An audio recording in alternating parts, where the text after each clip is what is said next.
Olá, boa noite. O governo de Pernambuco decretou hoje situação de emergência por causa dos impactos das chuvas na região metropolitana e na zona da Mata Norte. A medida vai possibilitar a liberação de recursos para a recuperação de estruturas danificadas e para assistência a desabrigados e desalojados. Subiu para 6 o número de mortes desde ontem. No bairro do Passarinho, em Olinda, 2 pessoas morreram soterradas. No bairro de 2 Unidos, no Recife, 3 pessoas da mesma família. A mãe e os 2 filhos morreram após a queda de uma barreira onde eles moravam.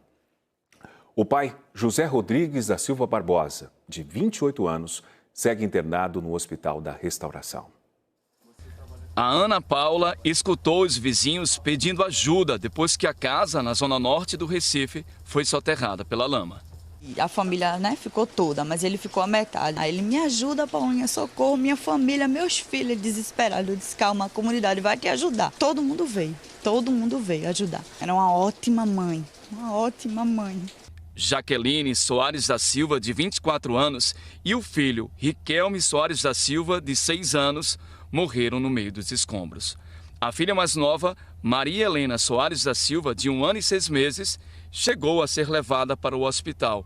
A morte dela foi confirmada hoje cedo. Era motivo para ele se requer. Agora, como é que ele vai aguentar isso?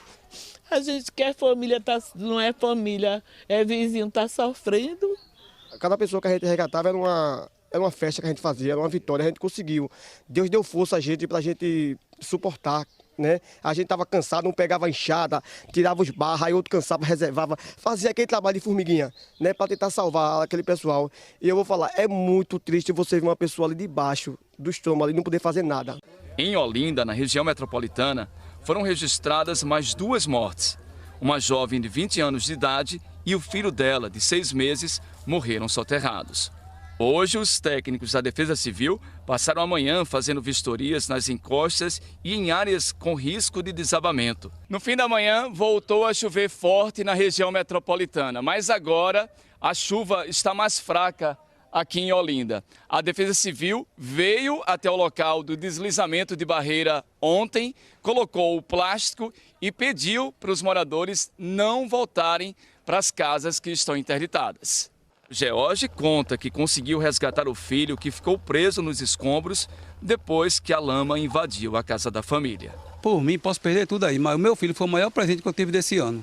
De você tirar um filho debaixo de um estrongo lá, gritando pai, pai, pai, o cara desesperado, um pirra pequeno de 7 anos, e graças a Deus consegui tirar ele. A 6ª morte foi confirmada hoje à tarde em São Lourenço da Mata, na região metropolitana do Recife. Os bombeiros encontraram o corpo de um homem de 34 anos em um local conhecido como Córrego do Azedinho, no bairro Capibaribe. Os bombeiros informaram também que esse homem, que não teve o nome divulgado, estava desaparecido desde ontem. Em Jaboatão dos Guararapes, moradores precisaram ser resgatados por equipes dos bombeiros. A cada bote que chegava, um relato de pessoas que viveram momentos de muito medo ao lado de suas famílias. Assim que desembarcou com a filha nos braços, Fernanda contou como tinham sido os últimos momentos. A gente não dormiu, ninguém dormiu na verdade. Ninguém dormiu e está esperando baixar, mas não vai baixar. O trabalho dos bombeiros durou quase toda a manhã. Foram dezenas de viagens até as casas mais afastadas da Muribeca, em Jaboatão dos Guararapes. Os moradores estavam ilhados. Chovia desde ontem. Rafaela foi resgatada com os 5 filhos que tem, entre 6 e 17 anos. Tinha época que começava a sair pela rua e não entrava na minha residência. Aí agora dessa vez começou a entrar pela porta da cozinha e pela porta da sala. A gente começou a levantar os móveis e a água subindo. Dona Ednésia diz que conseguiu sair antes que a casa dela fosse atingida. Ainda vai entrar ainda. Mas teve que ter o resgate porque a rua estava cheia. Tá batendo aqui. Faz muitos anos que eu moro aqui, desde quando meus filhos eram pequenos. E sempre foi assim? Toda a vida foi assim, nunca melhorou. De acordo com o Corpo de Bombeiros, apesar do risco de permanecer em casa, nem todo mundo quis sair. O subtenente Aldir Aquino participou dos trabalhos. A extensão é uma extensão muito grande. Eu acho que toma cerca de mais de 60% do bairro, certo? E o cenário realmente é desolador. Tem gente que está hoje de serviço que está desde ontem de manhã e até agora trabalhando. Em alguns pontos, a água atingiu um nível muito alto. Outros locais de Jaboatão dos Guararapes ficaram inundados. A rodovia PE-17, que liga o centro a outros bairros do município, foi tomada pela água. O trecho também dá acesso a empresas e condomínios. O Globocop sobrevoou a área. Do alto deu para ver toda a região atingida. Várias ruas com a passagem comprometida. Por causa do riacho que transbordou, esta parte da comunidade ficou isolada. Ninguém daqui pode passar de carro, moto e com nenhum outro transporte para o lado de lá. Apenas a ponte ficou como opção para quem passa andando pelo local. Uma engenheira hidróloga e professora explicou os motivos de tantos alagamentos em Jaboatão. O Rio Jaboatão faz parte de pequenas bacias litorâneas. Então, significa que o tempo de concentração é muito baixo. Choveu no alto, nas nascentes, essa água chega logo aqui em Jaboatão, na parte baixa de Jaboatão. Então, pluviometria, um índice muito elevado. Assoreamento nos rios, né? Retirada de vegetação, lixo que sendo jogado, ocupação das margens do rio, tudo isso contribui. Então, o que a gente vê são esses efeitos. Fora isso, né, uma falta de infraestrutura hídrica e de drenagens modernas. Então, tudo isso se soma. Representantes dos governos federal e estadual se reuniram hoje para definir ações emergenciais aos municípios. Goiânia, na zona da Mata Norte, é uma das cidades mais atingidas desde o início das chuvas. A água tomou as ruas, invadiu casas e mudou a rotina de quem já não sabia mais o que salvar primeiro. Mais um dia difícil, né? Mas fazer o quê, né? A gente tem que agradecer a Deus que estamos com vida, né? E o resto depois a gente constrói. Nesta tarde, representantes do governo de Pernambuco se reuniram com a Defesa Civil Nacional do governo federal para discutir ações emergenciais de ajuda aos municípios atingidos. O encontro foi no Centro Integrado de Operações de Defesa Social, no bairro de São José, no Recife. Prefeitos participaram de uma reunião online para definir as medidas mais urgentes. A Defesa Civil Nacional trabalha com ações de assistência humanitária, são colchões, cestas básicas, água, itens de higiene pessoal de primeira necessidade, além também de ações que a gente chama de restabelecimento de serviços essenciais. Então, serviços de limpeza urbana, repasse de recursos para as máquinas, para execução de transporte de detritos, né, para aterros sanitários, demolições de infraestruturas destruídas, pequenos reparos em infraestrutura pública. Tudo pode ser pleiteado junto ao sistema de defesa civil. A governadora Raquel Lira decretou situação de emergência em Pernambuco por conta dos impactos das chuvas. Com a medida, o governo do estado terá acesso a recursos emergenciais liberados de forma mais rápida pelo governo federal. O dinheiro poderá ser usado para refazer estruturas, limpar as cidades, reconstruir pontes e estradas, além de refazer áreas atingidas. Conversamos com todos os prefeitos e prefeitas de cidades afetadas. O Estado está decretando situação de emergência para poder, feito o relatório de danos, a gente já, como já estamos fazendo, apoiar os municípios por restabelecimento da normalidade. O relato dos prefeitos é de que muitas estradas, pontes foram perdidas e há populações que estão ilhadas. De imediato, a gente já vai colocar botes para que o Corpo de Bombeiros já possa fazer a necessidade atendida da população, de transporte ou de mantimentos, e ao lado disso, a gente poder utilizar as máquinas e equipamentos à disposição do governo do estado, junto com as prefeituras, como Patrol, e a gente conseguir garantir as conexões retomadas e as estradas retomadas. Ao lado disso, vamos para o governo federal, com o decreto podendo ser validado pela Defesa Civil Nacional, buscar dinheiro também que nos apoie na reconstrução de equipamentos públicos que foram perdidos a partir das chuvas e das enchentes. E aqui no Recife, 15 abrigos estão dando suporte para as famílias desalojadas e desabrigadas. O abrigo no bairro de Cajueiro está atendendo cerca de 100 pessoas. No local estão sendo distribuídos roupas, alimentos e medicamentos e todos dormem aqui. Muita água, meia d'água. Começou a entrar aos poucos, aí depois foi de muito. Outro que perdeu tudo é seu Rildo. Chegou quase a 3 metros, não? Se você for lá, a água bateu no teto da residência, viu? A gente não salvou nada, geladeira, televisão, tudo perdido. Não? Na última atualização, o Recife conta com 15 abrigos. Em todos eles, há equipes de saúde circulando, com atendimento médico para aqueles que mais precisam.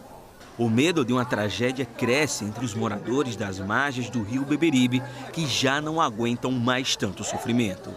É tristeza, puxando o coração. É só a gente que sabe mesmo a solução, que a gente só queria que ajudasse a gente. A solidariedade tem feito a diferença. O projeto social Cores do Amanhã, no Totó, distribui comidas às famílias desalojadas pelos alagamentos.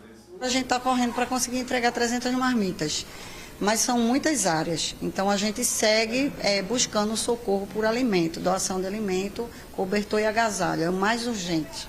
Em Santo Amaro, a ONG Unificados preparou 200 marmitas com farofa de cuscuz, arroz, carne de boi e purê de jerimum para as famílias da Iputinga. A demanda é muito grande, né? Então, quanto mais a gente conseguir arrecadar, doar, mais a gente consegue produzir e mais a gente consegue dar suporte aos projetos que estão nos territórios. O G1 Pernambuco divulgou endereços de pontos de entrega para doações. Para você conferir, basta apontar a câmera do seu celular para o QR Code que aparece aqui na tela.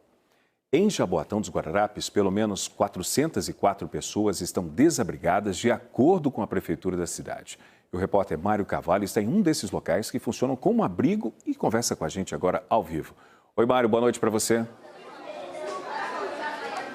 Oi, Márcio, boa noite para você, boa noite a todos. São 121 pessoas só nesse abrigo aqui em Cajueiro Seco. Eu vou dar uma palavrinha com o Coronel Elton Moura, que é secretário de Defesa Civil aqui de Jaboatão dos Guararapes. Queria que o senhor fizesse um balanço e explicasse para as pessoas que ainda estão precisando de abrigo, se tem vaga, como é que elas devem proceder. Boa noite.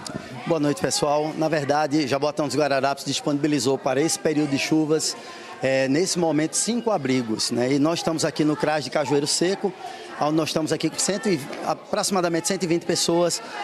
Aqui ainda tem condição de receber pessoas, então os moradores das áreas de risco, que normalmente estiverem ali na área da Muribeca, que quiserem procurar o abrigo aqui, podem vir diretamente, inclusive, que serão recebidos aqui pela nossa equipe da assistência social. Tem previsão de chuva novamente para segunda-feira. Qual é a orientação que vocês passam para os moradores aqui de área de risco de Jaboatão?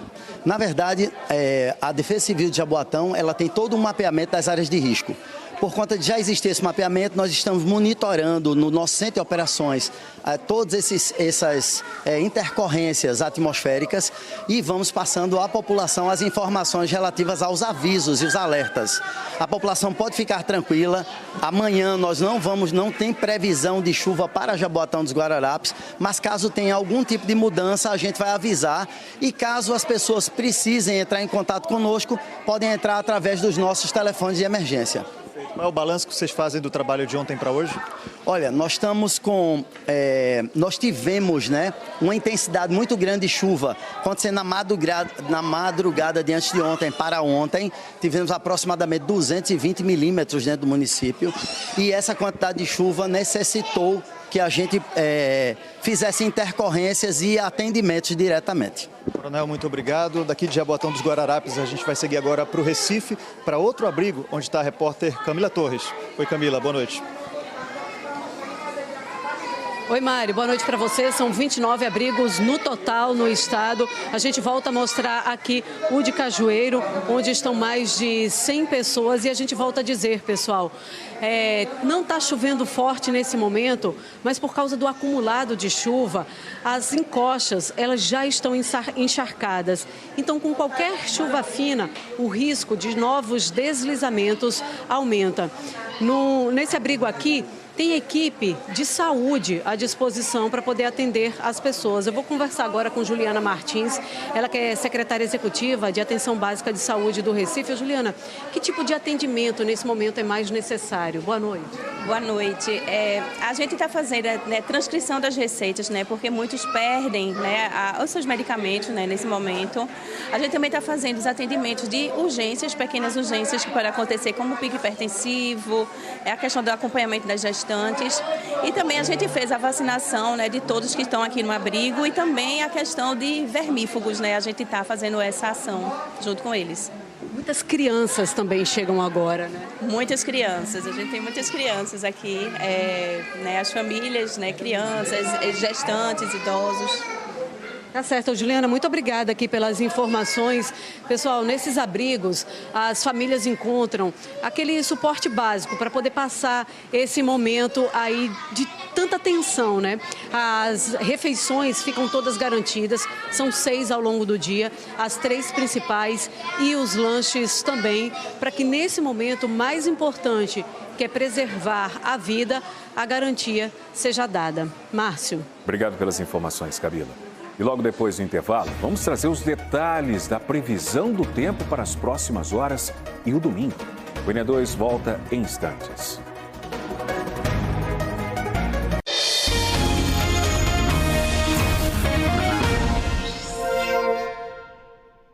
Morreu neste sábado, no Rio de Janeiro, aos 85 anos, o jornalista Raimundo Rodrigues Pereira. Pernambucano da cidade de Exu, no Sertão, Raimundo foi um dos nomes mais importantes do jornalismo brasileiro e teve atuação marcante na resistência democrática durante a ditadura militar. Ele foi editor dos jornais Opinião e Movimento, referência da imprensa independente, e também trabalhou nas revistas Veja e Realidade, além do jornal O Estado de São Paulo. Raimundo Rodrigues Pereira deixa 4 filhas e 4 netos. Agora, o futebol, Náutico jogou agora há pouco pela Série B do Campeonato Brasileiro. Enfrentou o Botafogo em Ribeirão Preto e conseguiu mais um ponto fora de casa. Botafogo saiu na frente. Patrick Bray cobrou o escanteio e Morelli de cabeça abriu o placar. Mas no segundo tempo, o Timbu foi para cima e conseguiu um empate aos 12 minutos. Depois do bate-rebate na área, Vitor Andrade mandou para a rede. 1-1 o placar. Com 10 pontos, o Náutico subiu para 6º lugar na classificação. Pela Série C, o Santa Cruz enfrentou o Guarani em Campinas. O jogo terminou há pouco. Aos 46 minutos do segundo tempo, Guilherme Parede cobrou escanteio e William Farias marcou de cabeça. Foi o único gol do jogo. Guarani 1, Santa Cruz 0 o placar. O Sport joga amanhã pela Série B, recebe o Ceará na Ilha do Retiro às 6 da noite. O participante do Comida de Boteco de hoje leva o nome da dona, que estreia no festival.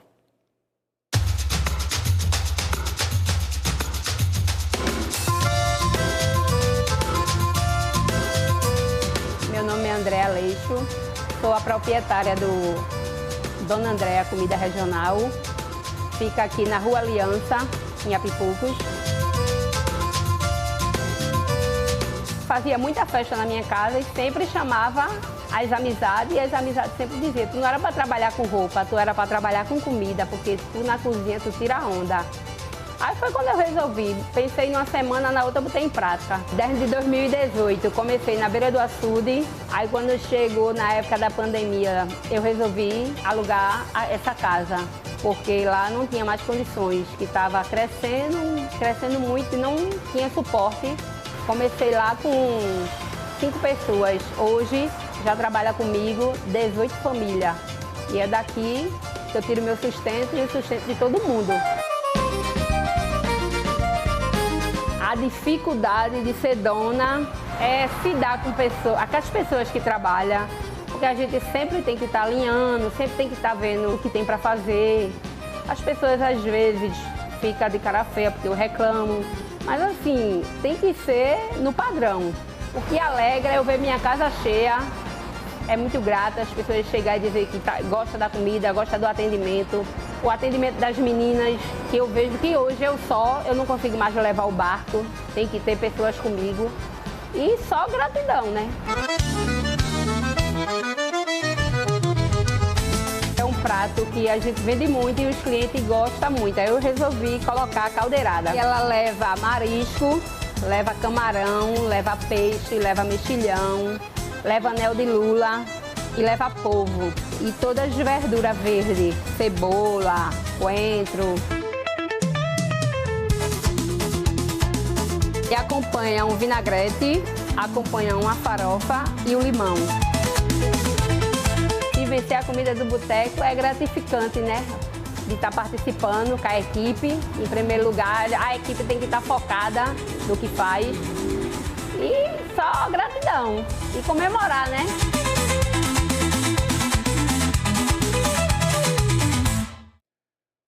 O Comida de Boteco vai até amanhã nesse QR Code na tela. Você acessa o G1 e confere a lista completa com os 51 restaurantes que participam do festival. Agora a gente traz informações sobre a previsão do tempo para as próximas horas, para o domingo. Ivan Duarte está na sede da Agência Pernambucana de Águas e Clima, APAC, e traz para a gente as atualizações. Boa noite para você, Ivan.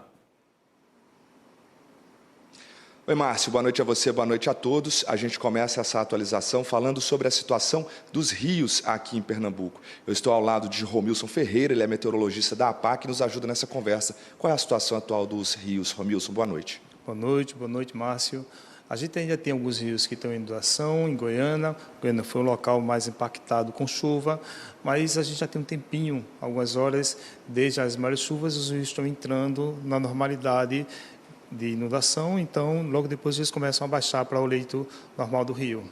Aqui atrás de mim tem uma imagem com 4 sinais vermelhos. O que isso indica e preocupa ali é sobre a situação dos rios, né? Isso. Essa indicação é o mapa que nós temos, a gente tem um geoportal aqui interno da APAC, significa que esses rios ainda estão em inundação, é uma indicação nossa que logo depois começa a estabilizar e reduzir esse fluxo para o fluxo normal do rio. Portanto, a água voltando para o leito normal do rio. Nesse outro painel aqui, vou convidar o senhor para vir comigo, por favor. A gente vai falar da previsão do tempo. Como é que fica amanhã? Chove, não chove? Amanhã é um dia um pouco mais calmo. A gente tem chuva fraca aqui do litoral até a zona da mata. Não temos chuva no agreste nem no sertão. Com relação aos próximos dias, tanto na segunda quanto na terça, tem algum dia que preocupa mais? Olha, a gente tem uma estabilidade maior da atmosfera esses próximos dias até segunda-feira. Mas a tendência, inclusive a gente publica no próprio site, é que a gente volte a ter pancadas até moderada em todo o litoral de Pernambuco, tá? Nesses próximos dias, o dia que pode ter mais chuva é na própria terça-feira. Mas chega no nível que chegou esses dias ou não? Não, o que a gente teve nesses dias foi o impacto devido à zona de convergência intertropical, que está um pouco mais baixa, que realmente é um grande causador desse impacto, tá? Ok, obrigado, Romilson. É com você no estúdio, Márcio. Obrigado, Ivan. Nós ficamos por aqui, podemos voltar a qualquer momento com novas informações sobre a cobertura dos impactos da chuva aqui em Pernambuco. O JN hoje é mais cedo, às 8. Para você, uma boa noite e um bom domingo.